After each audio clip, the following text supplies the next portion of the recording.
Um, Next up, we have the comedy stylings of Sarah Handlisser. So take it away. All right. Hi, guys. Hi, UCLA Law. How does it feel to go to the top 14 law school now, huh? Still pretty bad, right? Same, because I turned off my camera in class to cry a little today, as one does. And that is better than crying in the third floor library bathroom, but not by much. But yeah, top 14, very exciting. When it happened, I actually felt myself become better than everyone at Georgetown Law in an instant. A strange sense of superiority suddenly comes over me, and I think, you know what? Washington, D.C. is a lame swamp town. And then later I realized, obviously, we had become better than them in every way. Only lawyers could come up with something as stupid and arbitrary that remains tradition forever as a top 14 list. Top 15 was right there. Nope, too inclusive. Top 10 is standard, but no, it's too mainstream. So we gotta have a top 14 just so UCLA can pop into it and hit Georgetown with a chair. And I get some kind of satisfaction out of that because we are better than Georgetown and worse than every single person at Cornell. And that's the order of things now. I love having identifiers that put me in my place. I guess a couple more of those would be, if we've never met, hi, I'm Sarah. I'm a she-they pronoun using, non-binary, bisexual. Which means I'm still bad at choices after every single year of deciding to wake up and be a nightmare every goddamn day. I'm the textbook picture of what the conservatives say happens when women go to college. Like, if I had blue hair, Ben Shapiro would put me on his Twitter and say, "This is what the radical, feminist, postmodern, neo-Marxists want your little girls to become." I'm the poster child for Southern cutie moves to Los Angeles, dyes her hair, and pierces her face multiple times.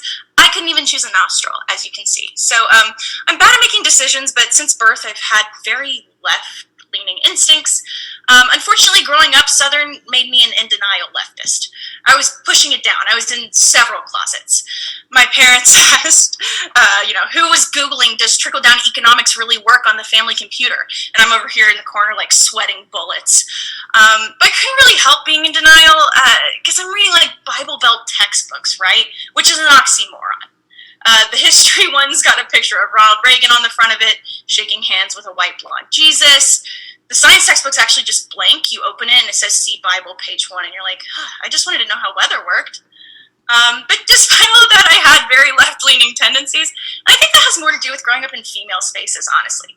Growing up in female spaces makes you somewhat a communist without even realizing it. Have you ever seen a man organize a potluck? Because I fucking haven't. Men are against bringing anything to the table. No, but something I noticed recently while talking to a female friend was that in every female space I've ever been in, there's a common call-and-response complaint that is at its core communist. So I mean, you've heard it before. Person with small boobs says, I wish my boobs were bigger. Person with D-cup plus boobs says, I wish I could give you some of mine, I totally would. Yeah, women are titty communists. We want to redistribute the boobs. I've never met a person with boobs who wasn't willing to redistribute them so we could all have an average, decent set. The titty proletariat and the titty bourgeoisie don't fight, they're girlfriends. But have you all ever met a man who would want to redistribute his personal endowment in the same way? Because, that's why we haven't figured out socialism yet. Because you know what men are? Men are penis capitalists. They're capitalistic.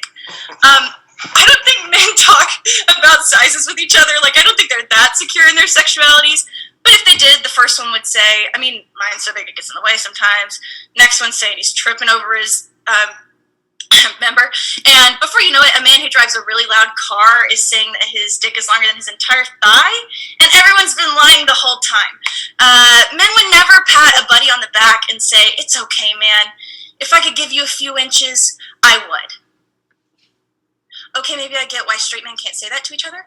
But if you are a straight man out there, I guess I'd encourage you, for the good of the world, to offer to redistribute your length to those who lack it in a procedure that does not exist in order to demonstrate your innate progressive tendencies and your propensity to sacrificially give to a community.